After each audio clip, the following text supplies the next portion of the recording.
Welcome to the Effortless English Show with the world's #1 English teacher, AJ Hogue, where AJ's more than 40 million students worldwide finally learn English once and for all, without the boring textbooks, classrooms, and grammar drills. Here's AJ with a quick piece to help you learn to speak fluent English effortlessly.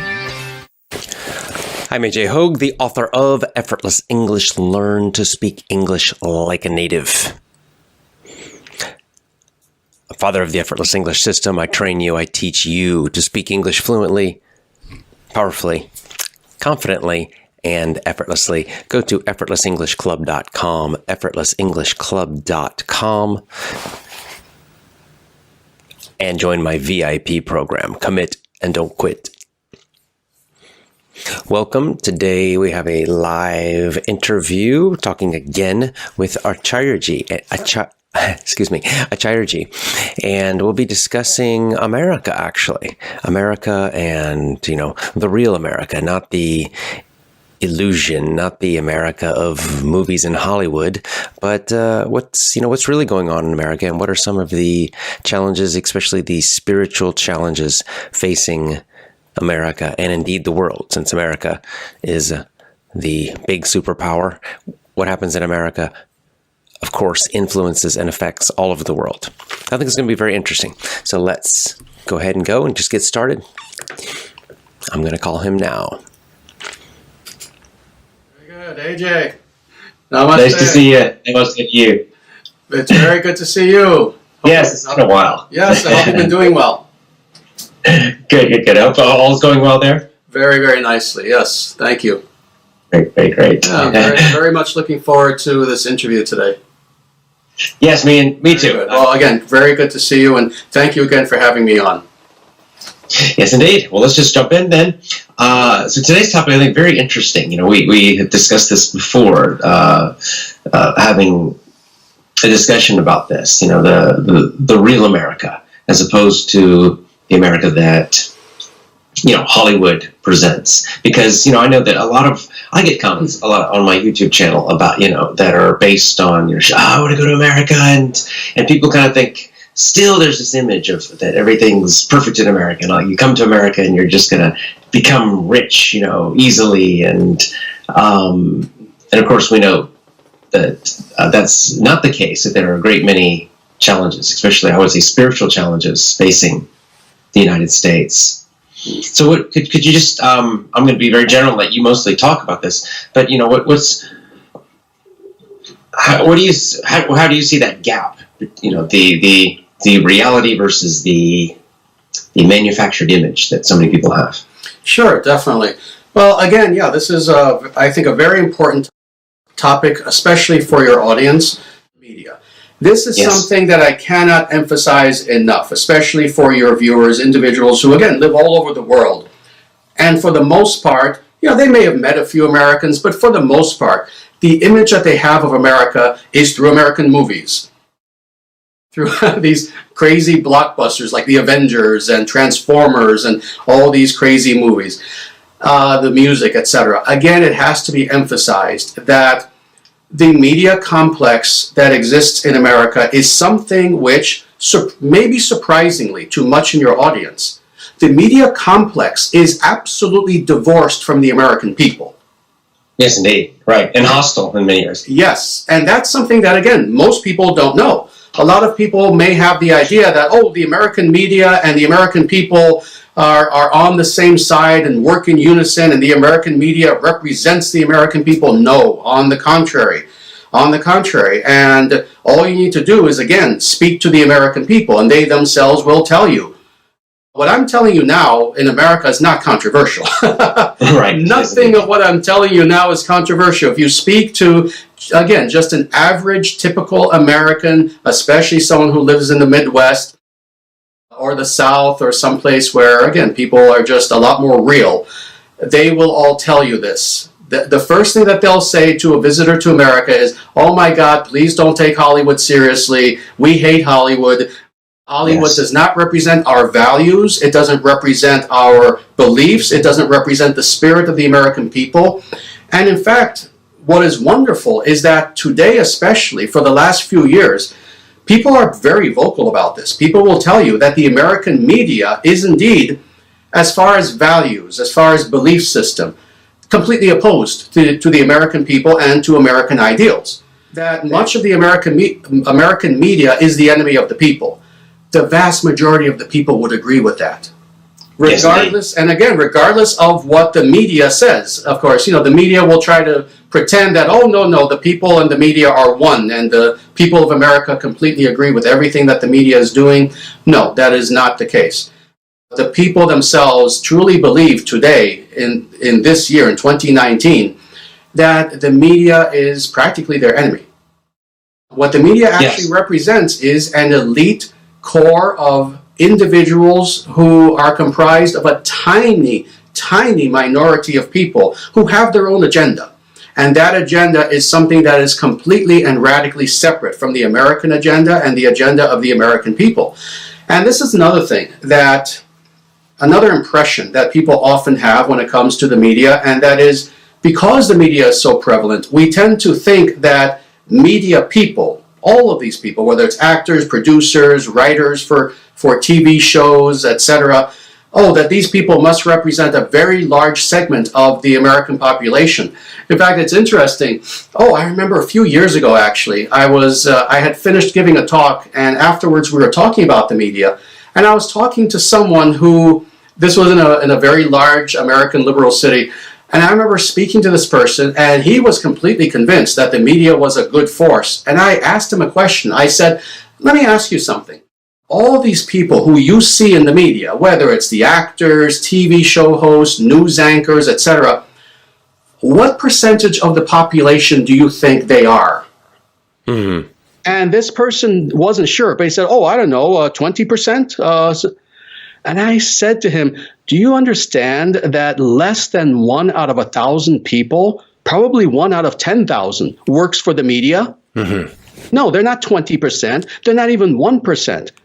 These people represent no one. They are such a tiny fraction of the American public, but yet because they have a large voice and a large presence, and because they're omnipresent on our phones, with every screen that we see, we tend to think that the people who even work for the media, this must represent a very large segment of society. No, the employees of the media represent no one. They are minuscule, absolutely minuscule. So yes, it's amazing how this tiny portion of the American society has such enormous power, to the point where they have been able to brainwash the American people for 70 years now, more or less, maybe more if you include movies, then going back 100 years, basically. This tiny segment of the population has such an overwhelming degree of power that they have been able to not only brainwash the American people for generation after generation until just recently, but they have had the ability, again, to portray an artificial worldview to the entire world. Yes, indeed. The entire world, and indeed to change world culture. And it's sickening how you see so many traditional cultures, especially throughout the world, that have been subverted by American culture.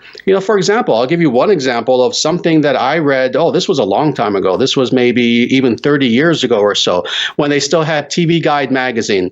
Do you remember that Yep. TV Guide? Yeah, everyone had TV Guide. This was before the internet. But yeah, everybody had a copy of TV Guide, in their living room, so they could know what was going to be on television. Well, I remember looking at this article, and I looked at it because it was about India, and of course I had a tremendous interest in India at the time. But I read this article about how previous to, and again, this was maybe the 80s, maybe late 80s, but previous to that time, the American TV show I Love Lucy had never been seen in India. But now suddenly, for some reason, some deal happened, whatever. And now suddenly I Love Lucy, these old reruns, were being shown all throughout India, in big cities and the smallest villages. And in this article, it was explaining that the TV show was so popular to the point where that year alone, tens of thousands of young girls were given the name Lucy. Interesting. Wow. And I remember reading this and thinking to myself, how incredibly tragic and sad this is. That, in India especially, of course, if you're a Hindu in India, you're given beautiful Sanskrit names, as your name. You're named after a goddess.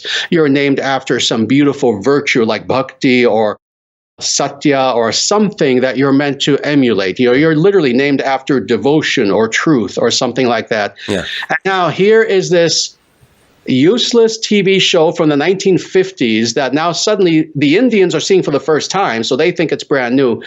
And they're so enamored that they're literally naming their daughters, their precious daughters, after some fictional TV character. I remember reading this and just thinking, how sad. And what's even more sad, this is just one out of thousands of such examples that we can give of traditional cultures throughout the world that have been literally subverted by American culture, where, yes, you have nations where now people are worshiping Michael Jackson, even though he was at his peak, 30 years ago. Yeah. And they're worshiping all these American icons that Americans don't even follow anymore. So yeah, it's a very tragic thing when you see American culture subverting traditional cultures, but these are just the surface level ways that I'm out in which cultures are subverted. Of course, it's more in the realm of ideas than anything. So what does Hollywood represent? Again, it represents its own worldview. It doesn't represent Americanism, or it doesn't represent spirituality, the Constitution, etc. Rather, what it represents is indeed this globalist ideology, this ideology in which the idea is that nations are evil, national borders are evil, diversity is an evil thing. There should ultimately be, this is their hope and their desire, ultimately one world government, one culture, one language, one religion. And what will that one thing be? What the elite dictate. Yep. This is what Hollywood represents. And this is the most pernicious, unfortunately, aspect of Hollywood, is that in much of their content, either overtly, but more very often subconsciously, they try to give the world public these ideas. They try to go past their conscious mind and their reasoning faculty, and through the emotion of fiction, they try to give them these messages that, oh yes, your idea of being a patriot of your specific nation and loving your people and speaking your language and keeping your traditions and your spirituality alive. Oh, this is all primitive and superstitious. Rather, what should our goal be? This is their vision for the future. It's, of course, a very idealized vision where somehow, inexplicably, all greed is gone, all human nature has been subverted, etc. And we have this global civilization where, of course, you'll notice what their vision is. There is no religion, really. Religion is gone. Spirituality is gone. Yep. But there is one government. And there is, again, one unified culture, and diversity itself is eradicated. Well, this is the ideology. This globalism is the ideology, indeed, of Hollywood. So this is why, known or unknown to us as viewers, this is the primary message that is being given to us by Hollywood again and again and again. And when you have a propagandistic message that is forcefully foisted upon your conscious and subconscious mind repeatedly, what is that? That's brainwashing. Yeah. That's brainwashing. And more, it's a tyrannical sort of brainwashing. You see, to learn anything, of course, we learn things by rote. We repeat things. That's perfectly fine. But we do these things of our own free will. We choose that, all right, I want to learn a certain subject. I want to learn mathematics. Well, okay, you have to memorize the multiplication table. So you repeat it to yourself again and again and again. You're doing that to yourself of your own free will for a positive goal and a positive outcome. What Hollywood and this entire media matrix complex does to us, on the other hand, is it does this to us without our choice. It does this to us without letting us know what they're doing. It's an unethical practice of brainwashing. And the thing is, to their credit, these people are brilliant. Yeah. It is done in a way where it's done in such a subtle manner that as far as most people are concerned, oh, it's just entertainment. It's just innocent entertainment. And unless you are truly aware of the messages that you're being given by Hollywood and by the American media, unless you are aware of the nature of those messages, you wouldn't even know. You would think that, oh, yes, you're just watching something funny, some sitcom, and just laughing and enjoying yourself. But the sitcom itself is giving you a specific message through the story structure, through the characters, through the ultimate outcome of what happens with every fictional scenario, etc. So, yes, again, the reason why we're focusing on media so much when it comes to the real America is this is how people, for the most part, outside of America, this is how they encounter America. Yes. And how sad is it that other than maybe meeting an American that's visiting their country and they get to know, how sad is it that this is their first and most powerful contact with American culture? So it's very important for people to understand this, and people in your audience especially, because I know you have one of the most diverse audiences in the world. So many people from so many different nations, religion backgrounds, language groups, etc. Watch your show. And again, they're all inspired to learn English. Much of it is because of American culture, because they want to either visit or move to America, etc. Maybe the UK. And, the UK also has similar problems. Most of the Western nations now have similar problems compared to what we've been talking about with Hollywood. They all each have their own media, let's say, filmmaking complex as well. But it's important for the people in your audience to understand that if they want to understand the real America, do not understand it through the media. If they want to understand the real America, and in fact, let me tell you, in just a very overt way, if people in your audience want to understand what the real America is, this is the way to do it. Don't watch American movies anymore, number one. Don't watch American TV. Do not watch American news networks. And specifically, I can tell you, let me be blunt, CNN is a lie. Yes. CNN, everything they tell you, for the most part, of course, they have no choice but to say some true things.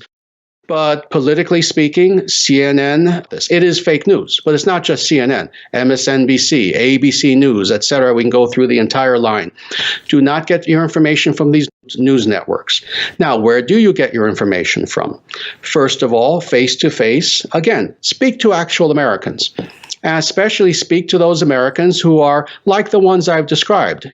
Good, earnest, ethical individuals who are from the Midwest, from the South, from areas where these areas represent the true heartland of America.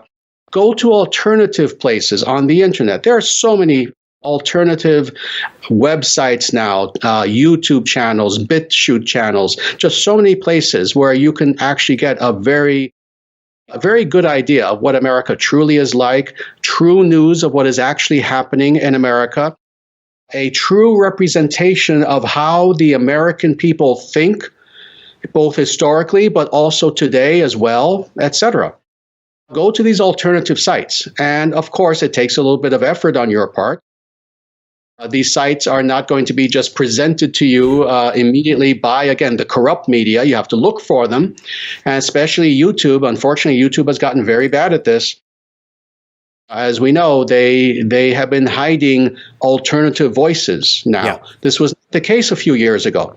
It was not the case. A few years ago, you could have done a simple search and you would have gotten a diversity of opinion.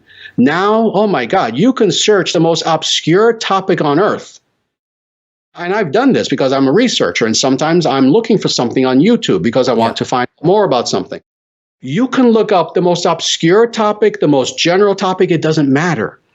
And the first maybe several hundred search results that you'll get back will be NBC, CNN, The Guardian, and on, all extreme mainstream media.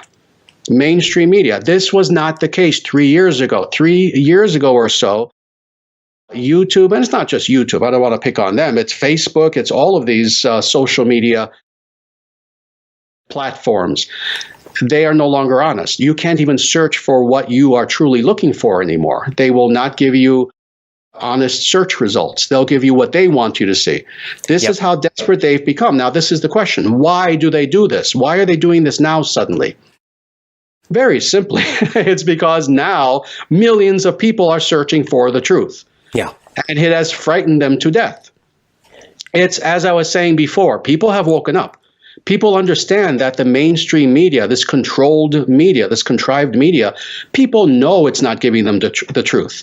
As a result, millions of people are searching for, again, alternative channels, voices, etc. The owners of these platforms have seen this. They don't like it. They don't like the fact that people don't trust them anymore. So what are they doing? They're being unethical. They're being dishonest. They are literally lying to people. Yes. Again, it's a dishonest practice on the part of the media. But still, despite this, we need to do our homework, we need to do our own work, and we need to search for alternative voices if we want to know what the real America is like, and for that matter, not just America, if we want to know what is actual reality, what is really happening in the world. If we want to know this, we have to bypass all mainstream media. And again, that means not just American media, which is predominant, but we need to bypass the BBC. Mm-hmm. We need to bypass the mainstream media of most nations, unfortunately. And this is how bad things have become. There is this disconnect that has been purposefully created and cultivated for several decades now. First in America, then all of Europe, but now it's infected the entire world.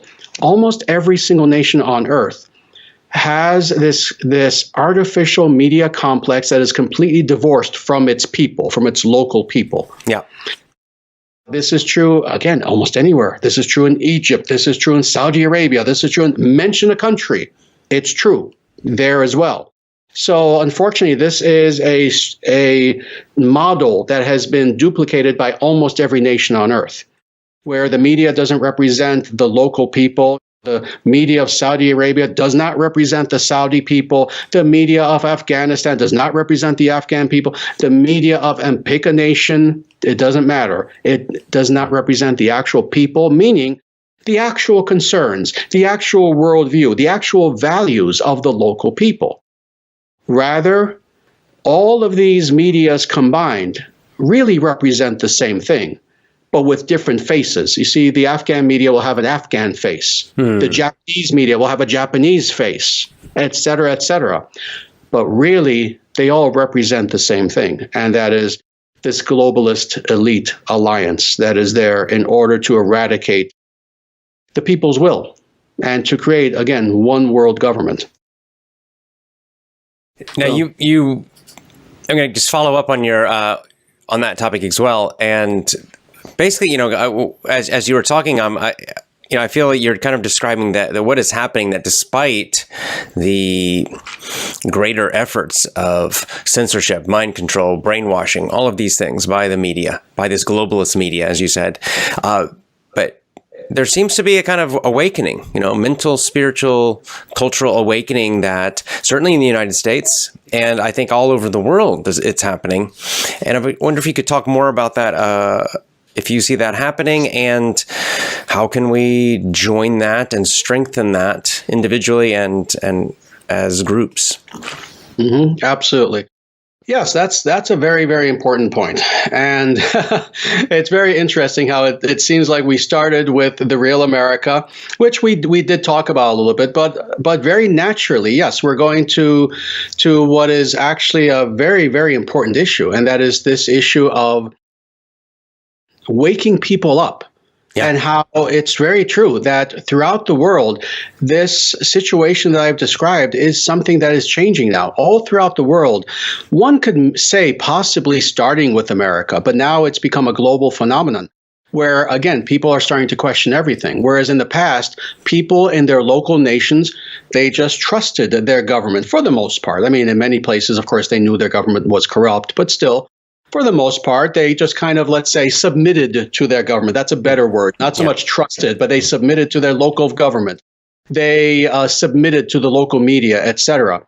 That is much less the case today. And it did begin with America. Because again, with the birth of the internet and with such platforms as YouTube, where suddenly seemingly everyone had a voice, now you were hearing alternative views, not just what the mainstream coiffed, very, very good looking anchor is trying to convince you of. No, now that you have many, many different voices, beginning around 2006 or so, suddenly people began to realize, oh my God, yeah, there are other ways of thinking. What I've been taught all of my life, and more than this, maybe even my parents and my parents' parents, what we have been taught all of our life is not necessarily true, and in fact is the opposite. This whole revolution, again, began really in America with the internet. It very quickly spread throughout the rest of the world. And this is something that we have to be extremely grateful for, is the fact that people are indeed beginning to see this. They are beginning to wake up. We have to be extremely positive about this. This is what occurs. It's a multi-tiered process. First of all, you have, let's say, any given nation, where, again, they've been going through brainwashing for however many generations. Well, these people begin to hear alternative views, alternative voices. The second stage is they begin to wake up. First, a small number of people, but then the masses begin to wake up. So the vast majority of the population begin to understand, wow, we've been given lies all of our lives. The third step is a reaction. When that occurs, then the reaction takes place, and the government, and in many cases, not the government overtly, but through, again, the media, will begin to counterattack in many different ways. This is where the censorship starts. This is when the demonization starts. Oh, everything that you're saying, oh, it's just conspiracy theory. Oh, no, you're just crazy people. You're extremists. You're this, you're that. They'll call you many different names. Well, that's the necessary reaction, because the power structure is scared to death that the people are waking up. Yeah. Well, what then happens? The fourth stage, the people, in one way or another, and it's different in different nations, the people get organized. And conjointly with that, a leader arises. And as a result, hopefully through the democratic process, in some cases not, in some cases slightly more forcefully, but in most cases through the democratic process, the people with this newfound awakened movement and leader, etc., they elect the previous government out of power. And now the people, once again, are controlling their nation. Well, this has happened again and again and again. This happened in America in November of 2016. But this has spread throughout many nations in Europe. This has spread to Brazil. This has spread to nations all throughout the world, to the Philippines, India. People may not be aware of this. I know many of your viewers are in India.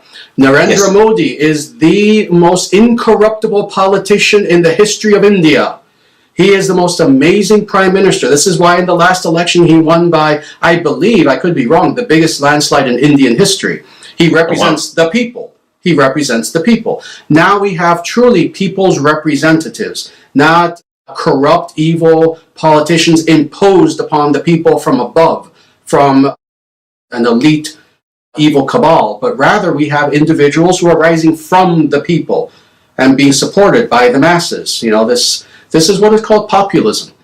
They've even tried to give the word populism a very bad slant now, where they try to pretend that populism is a bad thing, whereas all throughout history, what does populism mean? People understand what populism means. It is support of the masses. Here is a politician who is not being imposed upon us by people above us, by the media, by other politicians. No, here is an individual who the people have chosen as their leader. Is this not democracy? What is democracy? Democracy is the idea that we choose our representatives. Well, unfortunately, in many of the so-called democracies, we've been living under artificial democracies, false democracies, where, again, the reason why there are so many corrupt politicians is these politicians are not supported by the people. They never were. They were supported by the power structure, by the elite demonic power structure.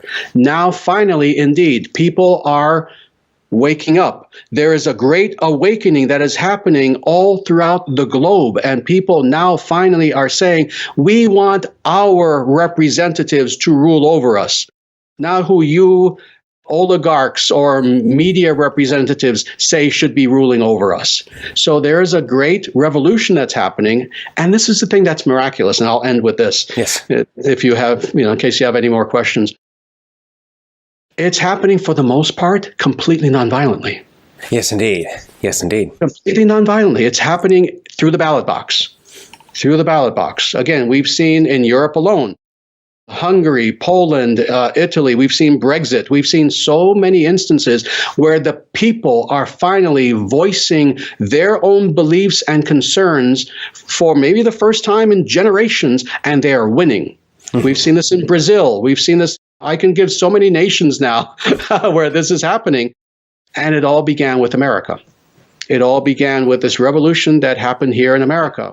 I'll give it back over to you, see if there are any other questions. Well, I know you've got it. Yeah, I promised you that I would not go too long with you because I know you have an appointment just after this, starting your own live stream. So I'll just wrap it up then, and we'll talk again. So there's always like 100 more things we could talk about.